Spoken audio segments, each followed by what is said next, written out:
મિત્રો, તમને કચ્છની ધરતીમાં ઘણી વખત સાંભળ્યું હશે કે જ્યારે ઓઢો જામ હોથલ પદમણી, અને જે વખતે તમે ઘણી વખત એક લોકવાયકા સાંભળી કે ભાઈ ઓઢા જામને જ્યારે કચ્છ યાદ આવ્યો અને જે મોરલો બોલતો હતો ને તે સામે જે તમને દેખાય છે એ ધાર છે. આજે પણ હું મોરલા બોલતા નથી, બરાબર. ત્યાં જઈ હું તમને બતાવીશ. એ આખો અહીંયાથી જે ગળો મોટો દેખાય છે એ આખો અલગ પ્રકારનો દેખાય છે. અહીંયાથી મોટું ટેન્કર હોય એવું અહીંયાથી આપણે ફેસ થઈ રહ્યું છે.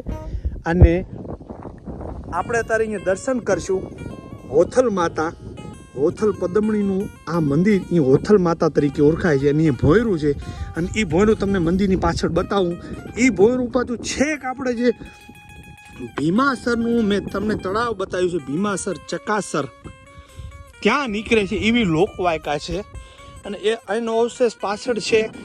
પણ આમ જોઈએ ને તો આપણે એમ લાગે છે કે ભોંયરું બુરાઈ ગયું એવું છે. પણ ક્યાં ને ક્યાં એવું પણ લોકો કહે છે કે ભાઈ સમય જતાં પથ્થર આમ બંધ થઈ જતો હોય છે. ભમરામત પણ અહીંયા ઉડી રહી છે, પણ આપણે છાડછેડ ના કરીએ તો કાંઈ વાંધો નહીં. ઉપરથી આવા ચિત્રો છે, બરાબર. અને મા હોથલ અને એમના બે પુત્રો જેસલ ને જખરો, એમની અહીંયા આ જે કહેવાય ખાંભી કે મૂર્તિ, અને ઉપર હોથલ માતા જે ઘોડેસવાર, કેમ કે એ ઘોડેસવાર હતા એમની હયાતીમાં. પણ આખો વિડીયો મેં તમને બતાવેલો જ છે, બરાબર. એટલે એના ખાસ હું બીજા ચિત્રો નથી બતાવતો, બરાબર. અહીંયા આટલું બધું આ પ્રાંગણ છે, બરાબર. આ મહાદેવજી ઓ બીજા માતાજી પણ છે. પણ આ વિડીયો આખો મેં બતાવી નાખ્યો છે, એટલે હું તમને એ બધું નથી બતાવતો. ખાલી થોડુંક અહીંયા ભોંયરાનું જે ચિત્ર છે એ તમને હું બતાવી દઉં કે આ પછી આ નિર્માણ કરેલું છે, કેમ કે આ પથ્થર કાપેલો છે. અને આ જગ્યા ઉપર ઓઢો જામ અને માં હોથલ પદમણી રહેતા. આખો વિડીયો બનાવેલો એટલે એ તમને હું જાજુ કાંઈ નથી આ વિડીયામાં લાંબો થઈ જાય એટલે સમજાવવા માગતો. આ ભોંયરું છે, બરાબર. આ જ ભોંયરું, બરાબર. હવે એ આ અહીંયાથી બુરાઈ ગયું હોય તો ભલે, અને ગમે એ હોય, પણ આ ભોંયરું છે ભીમાસર તળાવમાં. એ ભીમાસર તળાવની અંદર કોઈ કૂવો છે વચ્ચોવચ, એમ બધી લોકવાયકા છે કે એની અંદર જાતું આ ભોંયરું ત્યાં નીકળતું. અને કહેવાય છે કે એ ભાઈ હોથલ માતા જે હતા એ દેવલોકની પરી હતા. અને આ ભોંયરાના મારફતે ત્યાં નાય નહીં આવતા હવે એવી લોકવાયકા છે. જોઈ લો કે આ જે માનવ સર્જિત ભોંયરું હોય તેવું લાગે છે. જોવો છો તમે આખે આખું આ ગોળ ગોળ, બરાબર. હવે એ આ પહેલાં જૂના જગનું હોય તો ભલે, અને એ હવે માતાજીની કોઈ શક્તિથી એમને ખોદેલું હોય કે ગમે એ ટાઈમનું નિર્માણ હોય, પણ આ ભોંયરું છે ભીમાસર ચકાસર કહેવાય આપણે, ત્યાં નીકળતું. અને અહીંયાથી માતાજી હોથલ પદમણી નાવા જતા અને નાહીને આવતા એવી લોકવન વાયકા અહીંયા છે. અને હવે હું તમને જ્યાં મોરલો જેને કહેવાય, જુઓ છો અહીંયા આવું બધું દેખાય છે. લગભગ 150-200 ફૂટ જેટલી આ ભેખડ છે, બરાબર. આ બધા ચિત્રો મેં તમને પહેલાં બતાવી દીધા એટલે હું આ બધું બતાવતો નથી. હવે ત્યાં વિડીયો હું ચાલુ કરીશ, બરાબર. બહુ રસપ્રદ વિડીયો બનશે. બીજલભાઈ ગુજરાતી બ્લોગમાં તમારું સ્વાગત છે યુટ્યુબ ચેનલમાં. હવે ત્યાં જઈને હું વિડીયો ચાલુ કરીશ. કહેવાય છે કે હોથલ પદમણી અને ઓઢો જામ અહીંયા જ રહેતા, અને એ ધાર ઉપર મોરલો બોલેલો. અને કહેવાય છે કે હોથલે શ્રાપ દીધો ત્યારથી બધે અહીંયા ગમે તે તમે અહીંયા માણસને પૂછો, આ હઈ ગામ છે આપણું, બરાબર. પૂછો કે ભાઈ બધે મોરલા બોલે છે. ગમે તે, એવું નથી કે ભાઈ હું ક્યાં ને ક્યાં મારા સ્વાર્થ ખાતર ખોટું બોલી રહ્યો છું. બરાબર. આપણા શાસ્ત્રોમાં પણ ઉલ્લેખ ઘણી વખત તમે સાંભળ્યો હશે કે બધે મોરલા બોલે છે, પણ હોથલ માતાના શ્રાપથી એ જે ટીંબો દેખાય છે ને ત્યાં મોરલો આજે પણ બોલતા નથી. મારે અહીંયાથી 2-3 1 કિલોમીટર 1.5 કિલોમીટર જેટલું છે, ત્યાં જઈ અને ચિત્રો બતાવવા છે. અને બાળકીની કહાની મને જે કાંઈ થોડી ઘણી આવડે છે હું તમને ત્યાં જઈ અને કહીશ. પણ ક્યાંય ને ક્યાંય આ સ્થળ ઉપર બેસી એ ટાઈમે ગમે અહીંયા ભોંયરું હોય કે બીજું ગમે તે એમનો વસવાટ અહીંયા રહેતા હોય, 2 પુત્રો ઓઢો જામ અને હોથલ પદમણી અહીંયા રહેતા હતા. અને ક્યાંક અહીંયા બેસીને બોલેલા શબ્દો કે ભાઈ કાયમી માટે ત્યાં મોરલા નથી બોલતા. તો બાકીની કહાની હું ટીંબી ઉપર જઈ પેદલ અને ત્યાં જઈને સંભળાવીશ.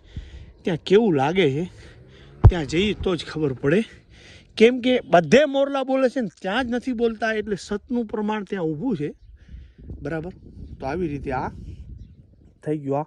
આ હોથલ ભોંયરાથી પ્રખ્યાત છે. અને હાઈ ગામ આ ડાભોંડા રોડ અહીંયાથી 10-15 કિલોમીટર લગભગ રાપર રહે છે, રાપર તાલુકાવાળું. અને હાઈ ગામ પ્રખ્યાત છે. બરાબર. એટલે તમને એડ્રેસ દેવાની ઘડી અડચણ ના થાય. બરાબર. હવે આપણે ત્યાં જઈને વિડીયો ચાલુ કરીશું. કચ્છની પ્રચલિત પ્રેમ કથા ઓઢો જામ અને હોથલ પદમણી તમને ઘણી વિડીયોમાં, ઘણી વાતોમાં, ઘણા ઇતિહાસમાં સામે દેખાય છે. એ આપણે હોથલ પદમણીનું જે ભોંયરું જોયું અને હવે તમને જે બતાવી રહ્યો છું, બરાબર, એ જ ધાર છે કે જ્યાં હોથલ પદમણીએ મોરલાઓને શ્રાપ આપેલો કે મતલબ મોરલા તું લવ તો આગો જા, તારે એક બોલે મારો ઓઢો અણહરો. જે શબ્દો જાણે મોરલાએ કાનો કાન કાયમી માટે સાંભળી. અને આ ધાર ઉપર તમને ઉપર જઈને બતાવો, મોટો ગળો છે. આ ધાર ઉપર આજે પણ મોર બોલતા નથી. એક સતીનું પ્રમાણ કે અહીંયા ઘણી બધી ધારો છે, પણ એમ જાણવા મળ્યું કે આ બધું બાખોરા જેવું છે કે અહીંયા મોરલો જ્યારે બોલ્યો અને કહેવાય છે કે આ જે મોટો પથ્થર છે એના ઉપર અને સામે હોથલ પદમણી અને ઓઢો જામ બેઠા હતા એમ જાણવા મળ્યું. અને એમ પણ કહે છે ઇતિહાસ કે અહીંયા મોરલો બેઠો હતો. ગામના માણસો કહે એટલે આપણે, કેમ કે ગામના માણસો પરંપરા વારસાગત એકબીજાને કહેતા આવ્યા હોય કે ભાઈ અહીંયા મોર બોલ્યો, ઉપર ચડી જાઓ ને પછી વાતનો દોર આપણે ચાલુ કરીએ. કેમ કે અહીંયા મને ચડવામાં બહુ કાઠું પડી જાય એવું છે. ઝાડી ઝાખરામાંથી હું આવ્યો, જરીક વાર ઊભા રહેજો. બરાબર. જુઓ છો કે આ પથ્થર આવો લાગી રહ્યો છે. અને માની લો કે મોરલો છે આવી ટોચ ઉપર જ બેહે ક્યાંય પણ, કોઈ પણ સ્થળ ઉપર. તો આપણા જૂના ઇતિહાસના અંદાજ મુજબ કે ભાઈ ત્યાં હોથલ પદમણી અને ઓઢો જામ આ સ્થળ ઉપર નજર પડી અને મોરલો બોલ્યો અને ઓઢા જામને પોતાનો કચ્છ યાદ આવ્યો.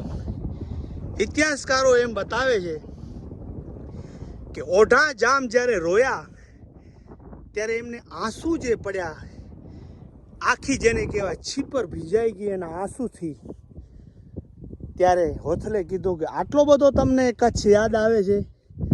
તો કે હા, મારો કચ્છ એ મારી જન્મ ભૂમિકા. ઓઢો કે કેમ ભૂલાય, એ મારું બચપણ, એ મારી જન્મભૂમિકા. એ જ્યારે મારા કચ્છમાં મોરલા બોલતા અને એ જ મોરલા આજ અહીંયા બોલી રહ્યા છે, તો મારું વતન મને યાદ આવ્યું હોથલ. ત્યારે હોથલ પદમણી એમ કીધું મોરલાને કે મતલબ મોરલા તું લવ તો આગો જા, તારા એક બોલે મારો ઓઢો અણહરો. એટલે તું એક બોલ બોલી રહ્યો પણ મારા ઓઢાનું અહીંયા હયું ફાટી જાય છે. તારે કવિઓ એમ કહે છે કે ભાઈ ઋત આવે ન બોલીએ તો મારા હૈયા ફાટી જાય. મોરલે એમ કવિ લોડાવે કે ઋત આવે ન બોલીએ તો તમારા હૈયા ફાટી જાય. ભલે લોકો એમ કહે છે કે ભાઈ તીર માર્યું કે એક શ્રાપ આપ્યો, જે હોય આ તો બધી એક અનુમાનની વાતો હોય. પણ અત્યારે પણ અહીંયા મને ખેતરોવાળા અહીંયા ભાઈઓ બેઠા હતા, મેં જાણવા મળ્યું. મેં કીધું આ ટીંબામાં મોર નથી બોલતા કે આ ટીંબામાં? કે બીજલભાઈ એવું મને સત્ય વાત એ છે કે અમારા બાપ દાદા વાત કરતા આવ્યા કે અહીંયા મોર અહીંયા બોલતા જ નહીં, એમાં આ ટીંબામાં તો ન જ બોલતા. પણ ક્યાંય ને ક્યાં હવે મોર બોલે છે. તો એમ વાતને આપણે અનુમાન કરી શકીએ ભાઈ કોઈ પણ શ્રાપિત સ્થળ હોય તો તે 1000 વર્ષ પૂર્વે એનું શ્રાપિતથી સ્થળ મુક્ત થઈ જાય. પણ એમને એમ વાત કરી કે મોર બોલે છે પણ બિલકુલ ટોચ ઉપર કે ગળા ઉપર પાછા અમે બોલતે ક્યારેય નથી સાંભળ્યા. એના જ્યાં નીચે કોઈ પણ સ્થળ હોય, નીચે ઝાડ હોય, નીચે બોલતા હોય, પણ બિલકુલ ટોચ ઉપર બેસી, જેવી રીતે આ ટોચ છે બરાબર. તો પહેલાં એમ કે વડવાઓ એમ વાત કરતા કે ટોચ ઉપર બેસીને મોરલા બોલતા. અત્યારે મોર જરૂર બોલે છે પણ આવી ટોચ ઉપર બેસીને અહીંયા કે ઓલો ટીંબો અને આપણે હોથલ ભોંયરું તો ટોચ ઉપર બેસી નથી બોલતા. એ પણ હતી એટલું આ સત એ ટાઈમનું આ શ્રાપિત સ્થળ આજ પણ પ્રખ્યાત છે.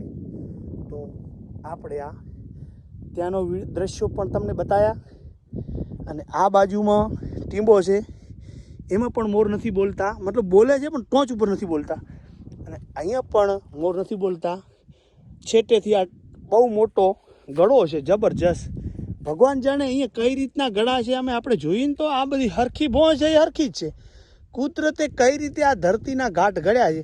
અને અહીંયા એકદમ પાર જેવું આમ બરાબર. તો હવે આ તમને એડ્રેસ મેં બીજા વિડીયોમાં બતાવી દીધું ને આજે બતાવી દઉં. અહીંયા રાપર તાલુકાવાળું રાપર, આ હાઈ ગામ, આ હાઈનું હરણ કહેવાય, પ્રચલિત છે આ સ્થળ તો અમે. અને ડાભોંડાવાળો રોડ આવે સહી સુધી બરાબર. અહીં પાબુદાદાના પણ બેસણા છે. ત્યાં અત્યારે મંદિર તમને દેખાતું હશે, હું ઝૂમ કરીને બતાવું. નથી ઝૂમ થતું, સોરી. અને અહીંયાથી આ રોડ પાછો નજીક જ થાય, 2 કિલોમીટર અંતરે. અને આ હોથલનું ભોંયરું. અને એમ જાણવા મળ્યું કે હોથલ પદમણી, ઓઢો જામ અને જેસલ ને જખરો એ 2 પુત્રો સાથે અહીંયા રહેતા હતા. અને ક્યાં ને ક્યાંય અહીંયાથી પછી એમના વતનમાં ગયા પછી જે વાત બહાર પડી કે એક હોથલ જે છે તે સ્વર્ગની પરી છે, એ બહાર પડી ગયું. એનો આખો શબ્દ જેને કહેવાય કે ભાઈ એ ન કહેવાનું હતું, એ શબ્દો કહેવાઈ ગયા. હોથલ ના પાડેલી ઓઢા જામને કે જેદી હું મને સતી કરશો કે આ પરી છે સ્વર્ગની, તેદી મારે ને તમારે છેટું પડી જાય. એટલે અહીંયાથી પછી કાયમી માટે આ વાગડની ધરતીને સલામ કરી. કદાચ મારું એવું મંતવ્ય છે કે કદાચ કચ્છમાં ઓઢા જામને એનો કચડો યાદ ના આવ્યો હોત તો સંપૂર્ણપણે એનું જે પ્રેમનું જીવન હતું, પ્રેમ કથા સંપૂર્ણપણે અહીંયા એની જિંદગી ગાળત. અને અહીંયા જ એમની વસવાટ કે કિલ્લાઓ કે જે પણ એમને ભોગવ્યું રાજવટું તે અહીંયા ને અહીંયા હોત. પણ માણસનું જીવન કેવી રીતે એનું વળાંક લે તો એ આ ડુંગરમાંથી આ વાગડની ધરતીને સલામ છેલા કરી અને પોતાના વતન બાજુ ગયેલા. અને ઉવા ગયા પછી હોથલ છતા થયા અને કાયમી માટે એમને વિદાય લીધી. લોકવાયકા એવી છે કે પુત્રોના ઘડિયા લગ્ન લીધા ને એમાં આશીર્વાદ દેવા એ આવેલા હોથલ. અને ત્યાર પછી નતા જવા દીધા એવી પણ માન્યતા છે, જૂનો ઇતિહાસ છે. કાંઈ પણ સટીક તણે સટીકતાથી ન કહી શકીએ કે આમ નહીં અને આમ જ હોય, તો આપણે આ નિહાળ્યો. આ ટીંબો છે એ કારાકોટથી લોકો અહીંયા જાણે છે અને ઘણા કેરાકોટ પણ કહી દે છે. તો હઈના અહીંયા તમે આવો કે ભાઈ હોથલ ભોંયરે જ આવવું છે અને બિલકુલ અહીંયા સામે 1 કિલોમીટર કે 1.5 કિલોમીટરના અંતરે આ છે. આ કારાકોટથી અહીંયા લોકો જાણે છે અને ઘણા છેટાના કેરાકોટ પણ કે, પણ કેરાકોટ પાછો બીજો કચ્છમાં એનું બીજો છે, જે કેરાકોટ શાયદ લાખા ફુલાણીનું છે એ કહે છે, બરાબર. તો આપણે આ કચ્છનો અમર ઇતિહાસ અને એક પ્રેમ કથા આખા કચ્છમાં પ્રચલિત ઘણી વખત આપણે સાંભળતા આવ્યા કે મોરલા નથી બોલતા, તે આ સ્થળ અને આ સ્થળ ઉપર સતી હોથલે જે શ્રાપિત સ્થળ છે તે આજ પણ મોરલા નથી બોલતા. તે તમને આ તમામ આ સ્થળ આપણે ઝીણવટથી જાણ્યું અને માણ્યું. ફરી કોઈ ઐતિહાસિક સ્થળ ઉપર આપણે મળતા રહીશું. ત્યાં સુધી જય હિન્દ. બીજલભાઈ યુટ્યુબ ચેનલમાં એન્ડ સુધી બન્યા રહેવા બદલ આપનો પણ ખૂબ ખૂબ આભાર.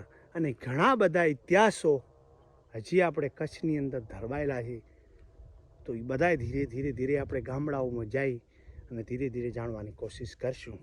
તો જય હિન્દ સાથે હું બીજલભાઈ રજા લઉં.